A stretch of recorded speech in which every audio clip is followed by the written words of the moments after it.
Nakshatra channel அனைவருக்கும் வணக்கம். இந்த சேனலுக்கு ஃபர்ஸ்ட் டைம் அப்படின்னா மறக்காமல் சப்ஸ்கிரைப் பண்ணிட்டு பக்கத்தில் இருக்க பெல் ஐக்கானை ப்ரெஸ் பண்ணிக்கோங்க. அப்போ தான் நான் போடுற வீடியோஸ் எல்லாமே உங்களுக்கு அலர்ட்டாக வரும். இது ஒரு முழுக்க ஆன்மீக தகவல்களை தழுவி வர சேனல் தாங்க இது.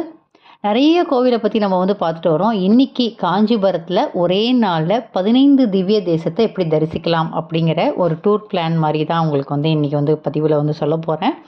காஞ்சிபுரத்தில் பொதுவாக பார்த்திங்கன்னா நிறைய கோவில்கள் இருக்குது. காஞ்சிபுரம்னாலே நமக்கு நினைவுக்கு வருது கோவில் தான். காமாட்சி அம்மன் கோயில் ரொம்ப சூப்பராக இருக்கும். எல்லாருக்குமே தெரியும். நம்ம காஞ்சிபுரம்னாலே காமாட்சி அம்மன் கோயில் தான் நமக்கு நினைவுக்கு வரும் இல்லையா? ஆனால் காஞ்சிபுரத்தில் பாடல் பெற்ற ஸ்தலம் நிறையா இருக்குது. அதுவும் முக்கியமாக பார்த்திங்கன்னா காஞ்சிபுரத்தில் ஒரே நாளில் 15 திவ்ய தேச தரிசனம் பண்ண முடியும் அப்படின்னு சொல்கிறாங்க.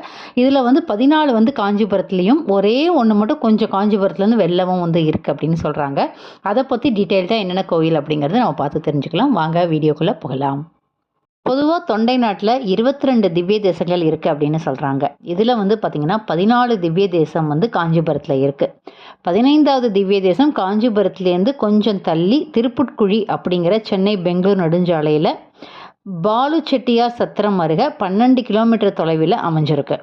காஞ்சிபுரத்துலேருந்து கொஞ்சம் தொலைவில் இருக்குது அப்படின்னு சொல்கிறாங்க. ஆனால் இந்த 15ஐயும் ஒரே நாளில் பார்க்க முடியும் அப்படின்னும் சொல்லப்படுது. அதுக்கான பதிவு தான் இது. நீங்கள் பொறுமையாக எல்லா கோயிலையும் பார்க்கணும் அப்படின்னா காஞ்சிபுரத்தில் தங்கி ஒரு 2 அல்லது 3 நாட்கள் தங்கி எல்லா கோயிலும் நிதானமாக பார்த்துட்டு வரலாம். அதுவும் முக்கியமாக வரதராஜர் கோவில்லாம் பார்த்திங்கன்னா கட்டிடக்கலை அவ்வளோ அழகாக இருக்கும். ரசித்து பார்க்கணுன்னா கொஞ்சம் இருந்து, ஏன்னா ஒரு சில கோயில்கள்லாம் பார்த்திங்கன்னா மத்தியானம் மூடி தான் இருக்கும். முக்கால்வாசி 4 மணிலேருந்து தான் திறந்துருக்கும். காலையில் 6லேருந்து 12 1 மணி வரைக்கும் தான் இருக்கும் கோயில் எல்லாமே. அந்த 1 to 4 உங்களுக்கு கண்டிப்பாக கோவில் இருக்காது. ஸோ நிதானமாக வயசானவங்களாம் கூட்டிகிட்டு போகிறீங்க அப்படின்னாக்கா பொறுமையாக பார்க்கணுன்னா ஒரு 2 நாள் காஞ்சிபுரத்துலேயே தங்கி பார்த்தீங்கன்னா ரொம்ப அழகாக பார்க்க முடியும். பேருந்துக்கு பக்கத்தில் இருக்கிற 4 கோயிலையும் பார்த்துட்டு அதுக்கப்புறம் ஒவ்வொரு கோயிலாக நம்ம பார்க்கலாம். முதலாவதாக திருப்பவளவண்ணம் கோயிலை நீங்கள் தரிசிப்பீங்க. அதாவது திருப்பவளவண்ணம் பாவலவண்ணார் கோவில் அப்படின்னு சொல்லுவாங்க. அது பக்கத்துலேயே பார்த்திங்கன்னா பச்சை வண்ணார் கோவில் அப்படின்னு சொல்லிட்டு இருக்குது. இது திவ்ய தேசத்தில் கவர் ஆகலைனாலும் அந்த பவளவண்ணம் கோவில், அந்த பாவலவண்ணார் கோவிலை பார்க்கும்போதே இந்த பச்சார் வண்ணார் கோவிலையும் கண்டிப்பாக பார்க்கணும் அப்படிங்கிறது தான். ஏன்னா 2 கோயிலையும் விடாமல் பாருங்கள். பார்க்குறது ரொம்பவே நல்லது. ஒரு கோவிலை பார்த்தா இன்னொரு கோயிலையும் பார்க்கணும் அப்படிங்கிறது நம்பிக்கை. அடுத்ததாக பார்த்திங்கன்னா நிலத்திங்கள் துண்டம், அதாவது திருநிலத்திங்கள் துண்டதன் பெருமாள் கோவில் தான் சொல்கிறோம். இது ஏகாம்பரேஸ்வரர் கோயில்கிட்டயே இருக்குங்க. அடுத்ததாக பார்த்தீங்கன்னாக்க திருக்கல்வானூர், அதாவது ஸ்ரீ ஆதிவராக பெருமாள் கோவில், அதாவது காஞ்சி காமாட்சி அம்மன் கோயில் இருக்கு இல்லையா, அதுக்கிட்டேயே இந்த கோயிலும் இருக்குது. அடுத்த கோவில் திரு ஊரகம் அப்படிங்கிற கோவில்.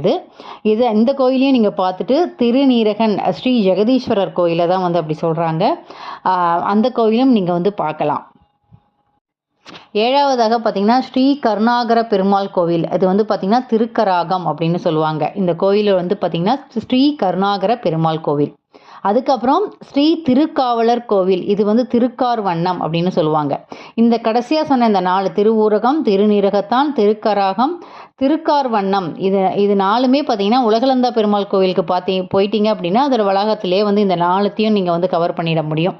இந்த 4மே அந்த ஸ்ரீ உலகளந்த பெருமாள் கோவில்கிட்டே தான் இருக்குது. அதை நீங்கள் அங்கே போனீங்கன்னா இது எல்லாமே நீங்கள் கவர் பண்ணிடலாம்.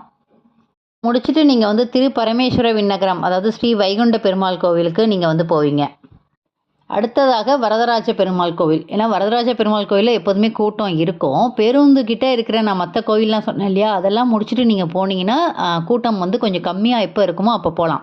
நீங்கள் 4 மணிக்கு கோயில் திறக்குது அப்படின்னா ஒரு 3-3:30 நீங்கள் அந்த கோயில் 3:30 மணி அளவில் 3:45 கிட்ட அந்த கோயிலுக்கு போனீங்கன்னா ஃபர்ஸ்ட்டு கோயில் திறந்த உடனே வரதராஜ பெருமாளை பார்த்துட்டு நீங்கள் வரத்துக்கு ஈஸியாக இருக்கும். அதுபடி பிளான் பண்ணிக்கோங்க. ஏன்னா இப்போ அதுவும் விடுமுறை நாட்களில் ரொம்பவே கூட்டம் காஞ்சிபுரத்தில் தான் அதிகமாக தான் இருக்கும். அடுத்தது பார்த்திங்கன்னா ஸ்ரீ தீப பிரகாச பெருமாள் கோவில். இங்கே பார்த்திங்கன்னா தூப்புல் அப்படின்னு சொல்லுவாங்க. திருத்தங்க ஸ்ரீ தீப பிரகாசர் பெருமாள் கோவில். அதை பார்த்துடலாம் நீங்கள். அடுத்ததாக திருவேலுக்கை, அதாவது ஸ்ரீ அழகிய சிங்கர் பெருமாள் கோவில் அப்படிங்கிற கோவிலில் திருவேலுக்கைன்னு சொல்கிறாங்க. திவ்ய தேசங்களில் பாடல் பெற்ற ஸ்தலங்களில் இந்த கோவில்லாமும் ஒன்று. அடுத்ததாக அஷ்டபுயாகரம், அதாவது அஷ்டபுஜம், ஸ்ரீ ஆதிகேசவ பெருமாள் கோவிலே இதையும் இதையும் பார்க்கலாம் நீங்கள். அடுத்ததாக பார்க்க வேண்டியது சொன்ன வண்ணம் செய்த பெருமாள். இது வந்து பார்த்திங்கன்னா ஸ்ரீ யதோத்தக்காரி கோவில் அப்படின்னு வந்து சொல்லுவாங்க. சொன்னவண்ண பெருமாள் செய்த கோயிலே நீங்கள் போனீங்கன்னா இதையும் நீங்கள் பார்க்கலாம். அடுத்ததாக ஸ்ரீ வரதராஜர் கோயில் திருக்கச்சி காஞ்சிபுரத்தை தான் வந்து அப்படி சொல்கிறது உண்டு. அதையும் நீங்கள் பார்த்துட்டு இறுதியாக திருப்புட்குழி விஜயராகவ பெருமாள் கோவிலையும் நீங்கள் வந்து பார்க்கலாம். இது வந்து காஞ்சிபுரத்துலேருந்து கொஞ்சம் தள்ளி இருக்குதுன்னு சொன்னேன் இல்லையா. இது வந்து சென்னை பாலூருக்கு அருகாமையில் உயரமான வழிபாதையெல்லாம் இருக்குது அப்படின்னு சொல்கிறாங்க. செட்டியார் சத்திரம் 12 கிலோமீட்டர், காஞ்சிபுரத்துலேருந்து 12 கிலோமீட்டர் கிட்டத்தட்ட நீங்கள் போனீங்கன்னா இந்த கோயிலும் நீங்கள் பார்க்க முடியும். நீங்கள் காஞ்சிபுரத்தில் உள்ள திவ்ய தேச யாத்திரை போகிறோம் அப்படிங்கிறவங்களுக்கு இதைப்படி நீங்கள் போனீங்கன்னாக்கா கரெக்டாக இருக்கும். வந்து ரொம்ப ஈஸியாக நீங்கள் எல்லா கோயிலையும் பார்க்க முடியும்.